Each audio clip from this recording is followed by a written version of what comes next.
and welcome to Projector, and on this episode, Jaime King and Bruce Willis have to run for their lives when they uncover a conspiracy in a small town in Out of Death. Photojournalist Shannon, played by Jaime King, is returning to the woods her late father hiked to scour his ashes, when she stumbles upon a drug deal gone bad between police deputy Billie Jean, played by Lala Kent, and Jimmy, played by Oliver Trevner, capturing Jimmy's murder on her camera. Shannon has unwittingly discovered the corruption in the small town sheriff's department, overseen by mayoral candidate Hank Rivers, played by Michael Sirow, and she will have to try and escape through the rough terrain, pursued by Billie Jean and fellow deputy Tom, played by Taylor John Olsen, who want to tie up their loose end. Shannon's only hope is retired cop Jack Harris, played by Bruce Willis, who comes to her aid, and they will both have to use their wits if they're to survive. Out of Death is one of the latest movies from EFO, Emmett Furler Oasis. If you're a regular viewer to this channel, you'll have probably heard me talk about them before. Now, EFO do have the name on some reputable movies, particularly the recent work of Martin Scorsese, who I'm sure is absolutely delighted that The Irishman is being used to promote this movie,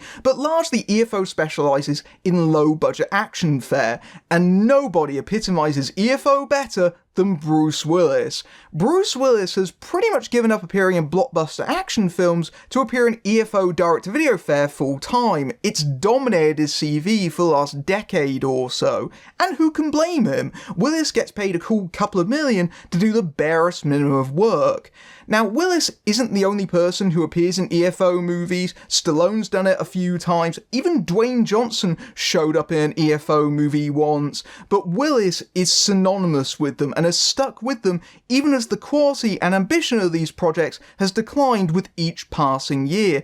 Even COVID can't keep the man down, as just this past July we've got two new Willis projects that filmed post-COVID, Out of Death and Midnight in the Switchgrass.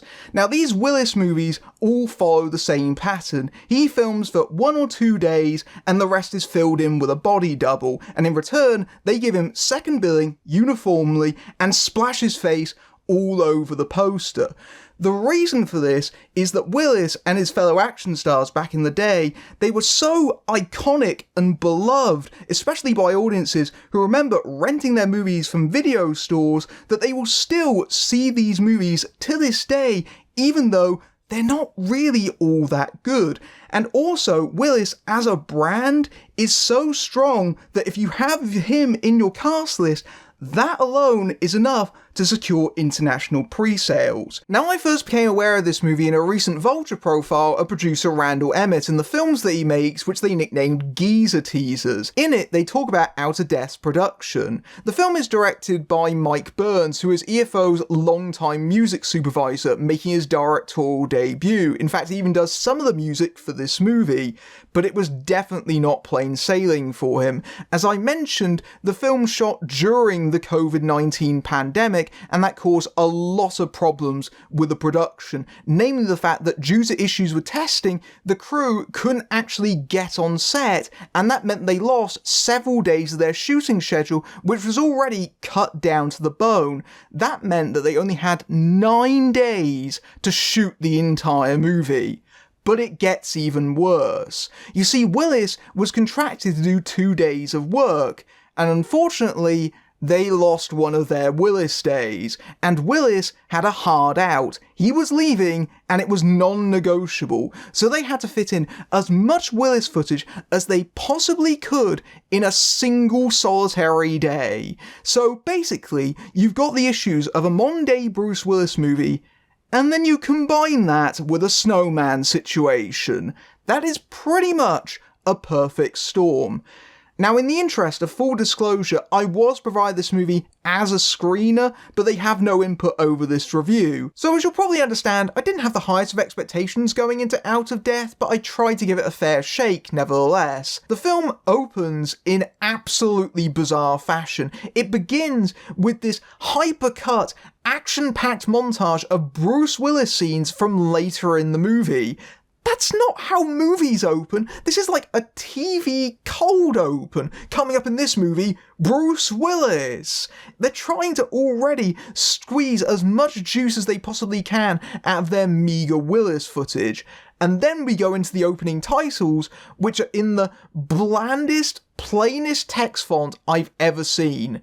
And that was the point where I realised that my expectations, if anything, were not low enough. Now, I know what you're probably asking straight out of the gate. How is Willis in this movie? Well, he's Willis as you would expect in one of these films, which is to say, barely present. Willis looks visibly, noticeably bored with the entire material, and who can blame him? Playing yet another retired cop, he's probably played dozens of this kind of role over and over again. There is absolutely nothing that he can give to it, and he gives virtually nothing to it, basically, other than to just show up because that's what he's been hired to do. When he's in an action scene, it's like he goes into complete autopilot. He's so familiar with the beats of that kind of material that he can just turn it on, but he doesn't have any kind of enthusiasm. You can look in his eyes and he just doesn't seem like he has any interest in what's going on around him, and when he's not doing an action beat, Willis just kind of seems confused at times. In fact, this seems to be very common to these EFO films. It seems to me like Willis hasn't actually read the scripts, and I doubt that he has. All that's happening is that he's being fed his lines, and then he has to try and interpret the context of the scenes going on around him, because obviously they're just doing his coverage. And so what happens is that Willis gives these peculiar staccato line readings where he's clearly not sure of what he's saying and how he's supposed to be saying it, and often it feels like it's in the wrong tone for the scenes it's meant to be in. For example, there's a sequence where the villain of this movie calls Bruce up on his phone, and I'd imagine a sequence like that is meant to be quite tense, and he's meant to be quite scared of this person who is directly threatening his family, but Willis plays it like he's slightly irritated at a scam caller. It's very awkward to watch, and it just makes clear that Willis did not want to be there. But even under the best of production circumstances, Willis wasn't going to be in all that much of this movie anyway, because the script has several abrupt, obvious spots where they just write out Willis to accommodate his schedule. In fact, right after the two leads meet up for the first time, they have to run away from their captors in a chase sequence, and I guess because Willis is old, he can't keep up with Shannon, and he just ends up getting lost in the woods, and we don't see what happens to him for another 15 minutes. And it's very obvious right out of the gate that they are missing footage in Willis's scenes. In his introductory scene at the cabin, they're missing an establishing shot of the cabin itself. Like, I understand that they probably didn't have time to film a sequence where they actually arrive outside the cabin, but even so, you surely had a B-roll shot of the cabin itself just to stick at the top of the scene, just so that it flows better in the edit. When he waves away to his niece on the driveway, there's no reverse shot of his niece. He's just waving at thin air whilst they play sound effects over it. It's that kind of rushing all the way through. And then we get into the sequences where Willis wasn't even present remotely. There is a section of the movie about a half hour long where Willis in person does not show up at all. He disappears 45 minutes in, and I don't think he reappears until about 70 minutes into the film or so.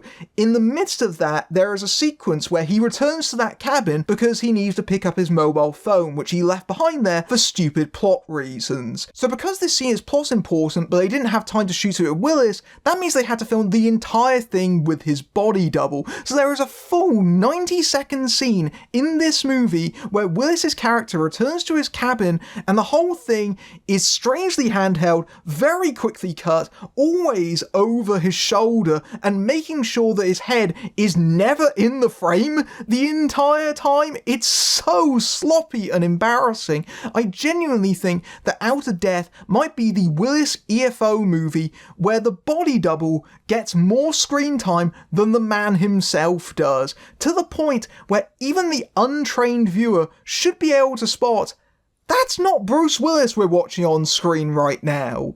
And that's not the only scene it happens in either. Later on, there's a sequence where Willis is having another phone call with the villain, and he needs to hold the phone to a woman's face. So what they do to accomplish this is they have the woman talk into the phone being held by Willis's double's hand. That's all you see in the shot, and then it cuts to the reverse of that conversation with the villain, and obviously before Willis left the set, he was obviously told, just say these lines very quickly, and then we'll splice them in over the other side of this conversation. Again, this is the sort of editing that you'd normally expect from people that died during filming. But if you thought stuff with Willis was bad, I'd argue that it maybe gets even worse than that. Based on the evidence of this finished film, I speculate they didn't just run out of time with Willis, they ran out of time with Jaime King. They ran out of time with both their lead actors. The reason why I'm guessing this is because King, who is playing the main character of this movie, also disappears out of it for weirdly long stretches. There are 15-minute chunks of this movie where she's not around, which, considering she's meant to be the protagonist, is very unusual to say the least. And again, it feels like there's a lot of stuff with her character they just never got round to filming. So Shannon does have an arc because her father recently passed away. This was the woods that he liked to hike in, and as a child he used to take her there, but she wasn't prepared for the environment, and he used to mock her for that and say that she was soft and she wasn't tough enough. It seems like he was actually kind of abusive as a parent. I don't know why she's trying to respect his wishes by taking his ashes there, but either way, this circumstance happens, and now she's got a chance to prove herself, prove her worth, and also that she has the strength and the resilience to cope in this harsh environment. The problem is that in terms of connecting with the character on that level, we get some speeches about it that directly address that, but because we don't follow her POV for a great chunk of the movie, it means that it doesn't actually land with the audience.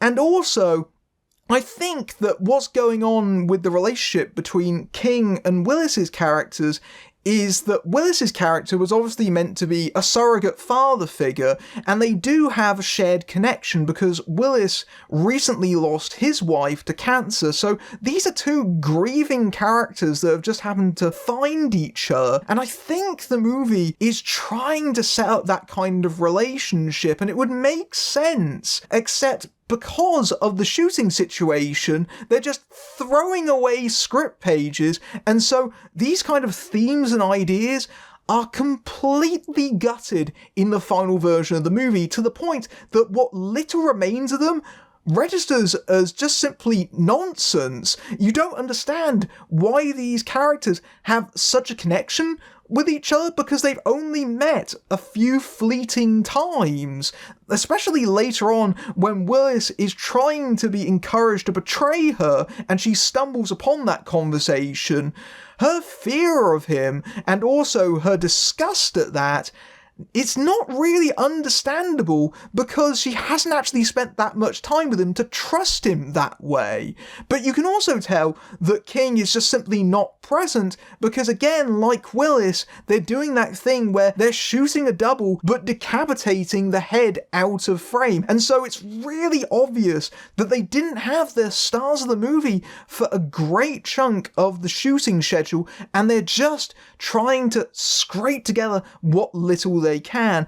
And to King's credit, she's not terrible in this movie, but the problem is she's not in it all that much, and she's the top billed star. You know who they didn't run out of time with though? The cast playing the sheriff's department in this movie. That's right, the villains of the film get way more screen time than the heroes do. Now obviously the filmmakers were in a terrible predicament. They obviously realised they lost enough script pages that they weren't going to make it to feature length. So when it came to these scenes with the supporting cast, what they obviously told them is just improvise. Just stretch it out as much as you possibly can. And that's what they did. And so there are numerous tension-deflating sequences where the villains of the movie just kind of bumble along, investigating scenes and occasionally monologuing to themselves for no reason unless they're just talking to the audience. It really is just minutes at a time of just absolutely nothing happening. There's no reason to hold and hold and hold on these characters except for the fact that they're clearly just filling time to reach the required 90-minute threshold for this kind of film. And so what happens is that they become far less threatening as villains because you're not supposed to be spending this much time with them. We're not supposed to become sympathetic to the villains. In fact, because we see so much of them, we don't find them scary or threatening. In fact, we realise that actually this sheriff's department is more of a Keystone Cops operation. They seem incredibly bumbling and incompetent to the point where you wonder how they could even be running a drug smuggling operation, let alone the fact the sheriff's department only has about 4 people in it. Tops. And making this problem even worse is that the supporting cast are dreadful actors. Layla Kent in particular is absolutely atrocious with a cartoonishly broad southern accent, playing perhaps the stupidest character in the movie, a character so dumb she single-handedly sets the plot in motion because of the terrible decisions that she makes, and then just keeps it going with even worse choices. And there is no reason why so much of the first half of this movie is centered around her rather than the actual center of the movie. And then later on, we get a lot of scenes with the sheriff character played by Michael Sirow, who spends virtually the entirety of his screen time by himself monologuing. There is a scene where he's searching around Willis's cabin looking for something to identify him, and it just seems like he's just searching around for the plot to happen at some point, maybe. He's just yammering away nonsense, and it's all just shoe leather. If you were to do a really kind of stripped back, minimal edit with no fluff in it, I would estimate this is maybe just a 45-minute movie, and the rest of it is just taken up with the villain characters just wandering around being absolute buffoons. But there's also other problems with the production as well. Some of it related to the fact that they were filming very quickly, and some of it just purely because they were cutting corners. First of all, the filming location for the forest itself visibly is a clear path. It's not that dense, it's not overgrown foliage, it's not got rocky mountains or anything that's going to be really taxing for people to actually climb around, and so it makes the fact that this is meant to be a tough location just seem absolutely laughable. It looks like they're just wandering around a park, because they probably are. Then, of course, you come to the action sequences. Because they don't have time to stage proper action sequences, most of the actual fight scenes in this movie are just sort of the actors kind of wrestling with each other awkwardly with very sporadic coverage. They clearly didn't have enough time